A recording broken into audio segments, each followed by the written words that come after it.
As the U.S. national debt approaches $16 trillion, many people are asking the question, how can the Republican challenger be trailing the worst economy in history? How can a man who is currently oppressing the American people with all 4 economic negatives, possibly face re-election? Well, I'll tell you, ladies and gentlemen, it can happen. If the Republican Party runs a man who violates all 4 foundational principles of the Republican Party, Barack Obama becomes re-electable. Ladies and gentlemen, Barack Obama has all 4 economic negatives working against the American people. Highest national debt, highest rate of inflation, highest unemployment rate, and the highest gasoline price. How can a man who is oppressing the American people with all 4 economic negatives possibly be facing re-election? And I'll tell you how it is. If the Republican Party intentionally runs a man who violates all 4 foundational principles of the Republican base, Barack Obama becomes re-electable. Ladies and gentlemen, the title of this piece, 4 and 4, the Republicans for Obama. Let me start off by saying Ronald Reagan clobbered Jimmy Carter with 90% of the vote. Jimmy Carter's national debt when he left office was around $900 billion. His contribution to that debt was around $250 billion. That's around $250 billion. Okay, Barack Obama has driven the debt to $16 trillion. His contribution to the U.S. national debt is almost $8 trillion, meaning that Obama's contribution to the U.S. national debt is almost 30 times what Jimmy Carter added to the national debt. Okay, Jimmy Carter went down in defeat on the order of 90%. I believe Ronald Reagan took, I think it was 489 electoral votes. I think it was, I'm pretty certain it was the worst political beating in American history. All right, we are coming into an election and we're looking and saying, how can Mitt Romney possibly be trailing Barack Obama? How is this even possible? Okay, we're going to study this, and I'm going to say if Mitt Romney violates all 4 of the foundational principles of the Republican base, he will put Obama back in office. All right, what are the 4 principles of the Republican base? Number 1, pro-life. Number 2, Protestant. Number 3, a connection to the American middle class. And number 4, ladies and gentlemen, number 4, strong on military defense, strong on national security. So we're going to go down one by one, and let's just see if Mitt Romney qualifies on any count. Number 1, abortion. In 2000, John McCain ran in the primary against George W. Bush. He was doing well in the beginning. When it became well known that John McCain supported stem cell research, John McCain quickly went down in defeat. Okay? John McCain was a pretty well-respected guy, great military service, can't deny that. John McCain broke the number 1 foundational principle of the Republican base, and that is he supported, or I should say he wasn't ambitious to stand up for the miracle of life. Unfortunately, John McCain had sabotaged John McCain, and McCain went down in defeat. Mitt Romney is not at all a pro-life candidate. Mitt Romney, his ambition drove him to seek the office of governor in Massachusetts. What happened with Mitt Romney was that he came out, it's on videotape, you can go on YouTube, there he is with Tim Russert. He comes right out and says he would stand up for a woman's right to choose. Mitt Romney, we know, is not a pro-life candidate. Number 1. Number 2, Protestant.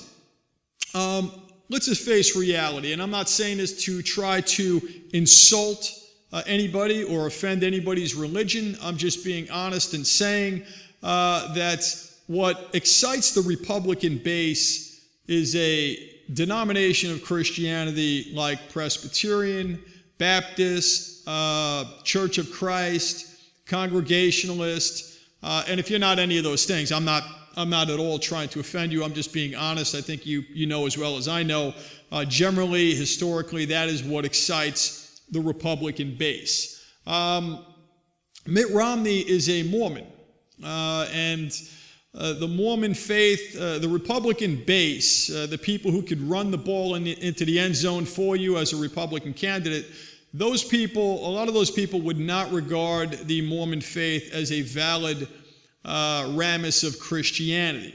They wouldn't. They would view it like running a Jehovah's Witness for president of the United States. So, number two, Mitt Romney de-energizes the base on the second count. Number three, ladies and gentlemen, some connection to the American middle class.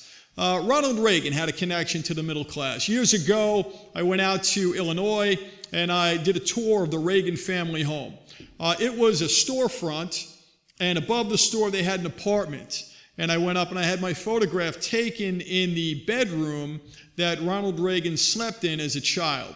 That room was about the size of a walk-in closet.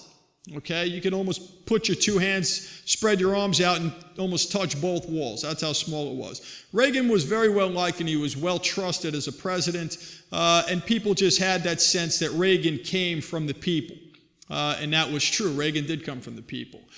He had the middle class roots that a lot of people trusted. Mitt Romney has been counting money his whole life. He has no connection at all to the American middle class. Mitt Romney has bragged about how he's made a lot of money. You know, basically what he's done, he's turned a big pile of money into a bigger pile of money. Well, that doesn't impress me. You want to impress me, Mitt, I'll tell you what. Give up all your money and go out into this mess of an economy that you career politicians have created for us, and let's see how long you last in that economy. Ladies and gentlemen, Mitt Romney wouldn't last 5 minutes in this mess of an economy. He wouldn't last 5 minutes, okay? He can go on and talk about how smart he is economically. He knows this. Let me tell you, you send him out in the real world today with no startup capital, all right, no access to credit, Mitt Romney wouldn't know what to do. All right, so number one, Mitt Romney is not some economic genius, all right? We all know that if you have money, you can make money. Money makes money. We all know that, all right? So Mitt Romney doesn't impress me, and he never will. The thing there, so third, Mitt Romney has no connection at all to the American middle class. Another aspect of this is that we knew that everybody knew Obama was going to run this strategy. It was going to be rich against the poor. Okay? Obama would run the rich against the poor strategy. This is what he did in 2008, and that worked for him. He played it up like he was the regular guy and all this silliness, and he got elected. This was the strategy he ran in 2008, so we know that he's going to duplicate the same strategy in 2012. So ask yourself the question, why did the Republican Party, if they know Obama's going to play this, rich against the poor, Mitt, show us your tax returns, and, you know, we know what the strategy was going to be. It's not like the Republican Party didn't see this coming. Ask yourself the question, ladies and gentlemen, why would the Republican Party run Mitt Romney? Why would they run a silver spoon liberal who's been counting money his whole life? Never worked a man's day in his life. Never had like a man's job. Why would you run that type of character? Why would you run that? You're playing right into the Obama strategy, all right? It's not like they couldn't see this coming. Number four, national defense. Mitt Romney is not at all strong on national defense, all right? The reality of Mitt Romney is that Mitt Romney is a draft dodger, all right? And, you know, the where it gets difficult for Mitt Romney, and I'm not putting down anybody, like if you didn't serve in Vietnam, look, Vietnam was a very complicated war, very, very complicated situation. On one hand, you had the Russians putting nuclear weapons in Cuba, threatening to bury the United States, so there was a realistic communist threat in the world. On the other hand, historians would go back and say, well, Ho Chi Minh initially petitioned Truman to make Vietnam a protectorate of the United States. And some people say, well, had France just relinquished the colony, you know, it was getting pretty late in history to be, you know, colonialism was getting almost offensive to many countries. Had France just relinquished the colony, the Vietnam War could have potentially been averted. So on both, you could probably argue it in either direction. If you served in Vietnam, I have the highest respect for you. If you didn't go, I don't hold a grudge against anybody. Am I a veteran? Yeah, I'm a veteran. Am I going to run around, wearing my medals on my chest, giving a speech? No, I'm not going to do that, okay? Do I feel as though military service is a prerequisite to be a great president? Not at all. I don't believe that at all. I believe any man, whether they served in the military or not, if they have good foundational principles, I think they could be an excellent president. No question about that. But where it gets difficult for Mitt Romney, it wasn't that Mitt Romney avoided military service. It was how he went about avoiding serving in the U.S. military. All right, he was drafted. They called him 4 times, and 4 times he said, I'm not going.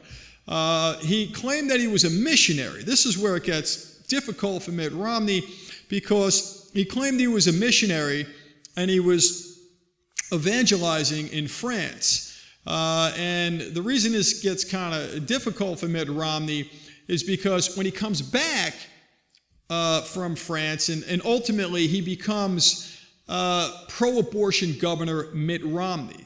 All right, so there's a clear inconsistency here. A lot of people would look at this and say, well, wait a minute, that doesn't really add up to me.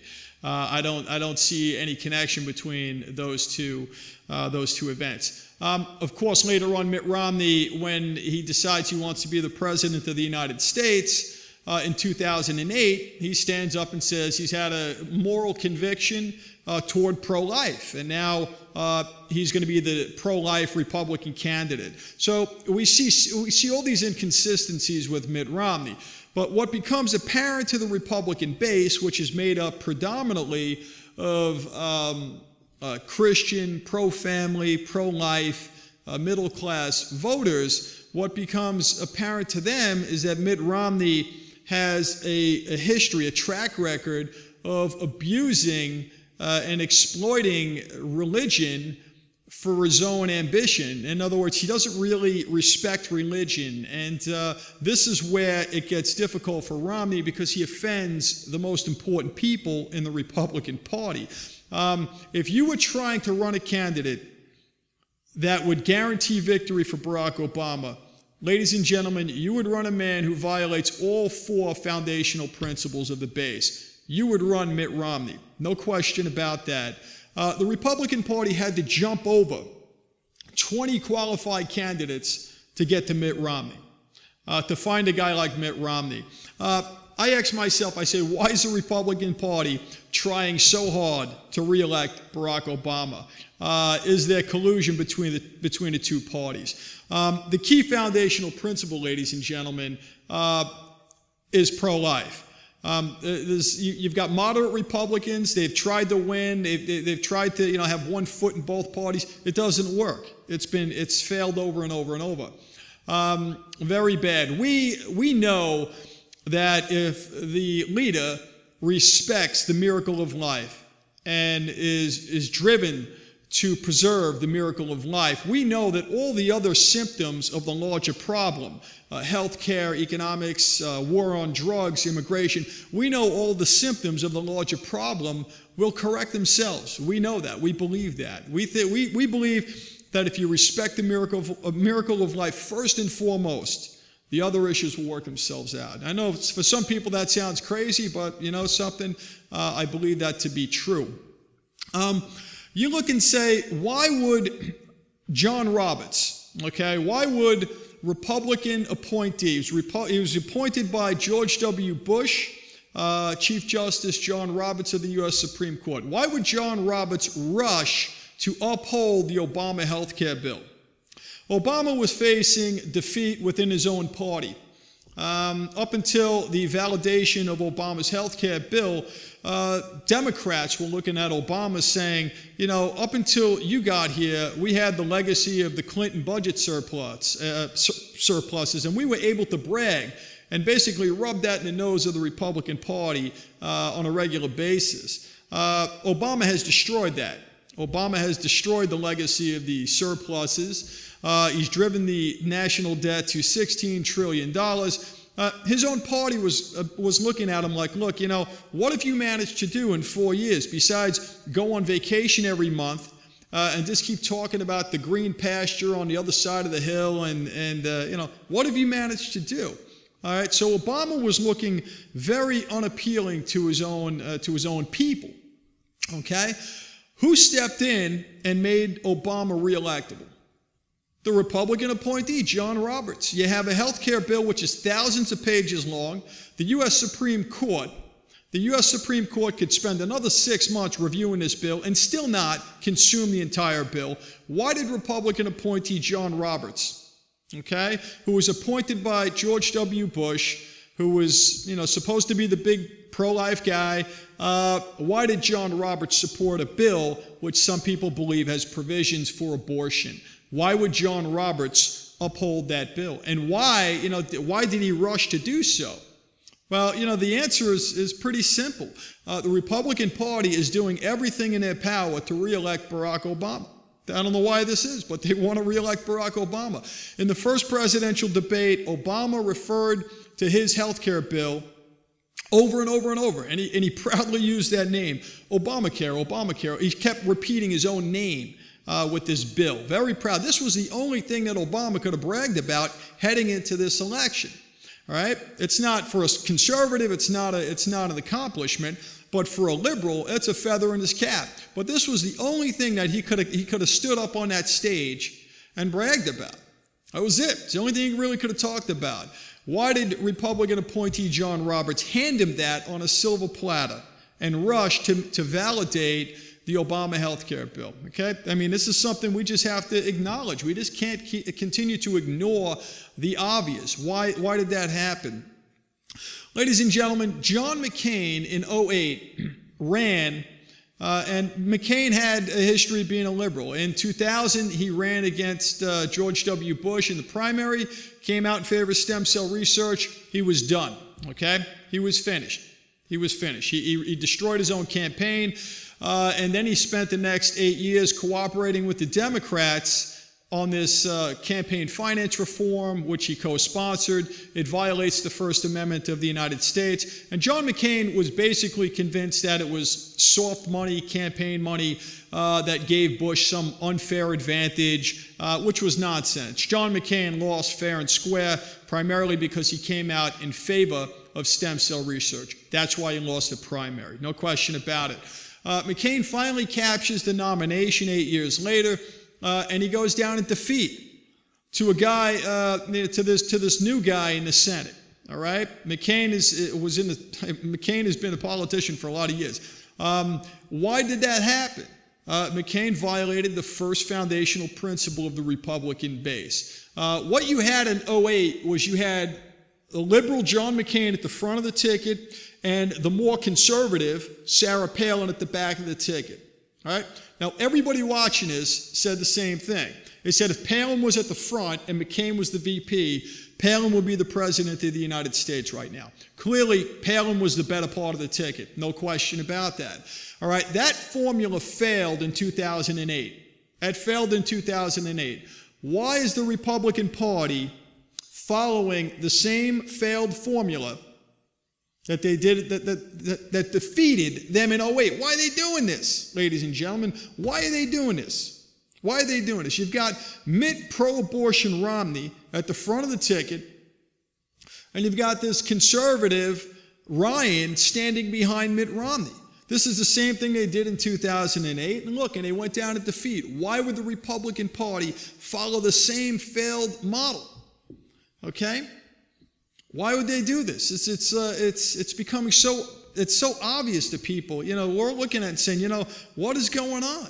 I mean, are the two major parties in bed with each other? Is there collusion between the two major parties? Is the outcome of the election basically decided amongst themselves even before these guys hit the stage? Is it becoming just a big show?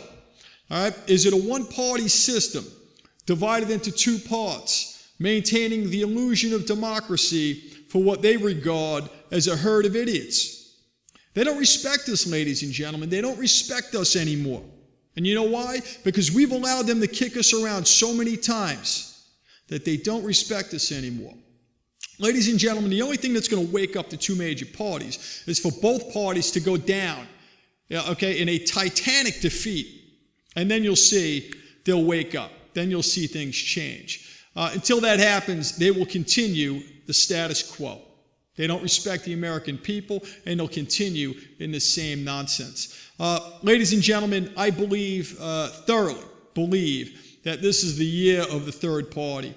We did excessive polling, and when we asked the question, which of the two candidates do you like? 90% of the people, it was over 90% of the people said, I don't like either candidate.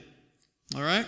I don't like either candidate. So don't buy into the lie that it can't happen. I'm telling you, it can happen. If I didn't think it could happen, I wouldn't be up here running. I'll tell you that. I would be doing something else. There are 204 million eligible voters in the United States. Only 104.5 million show up to vote. About 100 million people don't show up to vote. And you know why? Because they're tired of looking at the same two parties. They're tired of looking at the same nonsense. They're fed up with it. Okay? It only takes 10, 15 minutes to walk into a polling place and vote. It's about the same amount of time it takes to walk into a store and get a can of soda and pay for it and walk out. You could almost vote in the same amount of time. It's not like voting's a big hassle. Okay? So what is it about it that turns people off? I'll tell you what turns them off. The two major parties are turning them off. So this time around, we'll have a third option, ladies and gentlemen. Okay? Our goal is to ignite the silent majority, the 100 million people who don't vote. All right? We want to ignite them and inspire them to come out to the polls. That's what we're looking to do. Ignite the silent majority and fracture the base of both major parties, which I believe we can do. Thank you.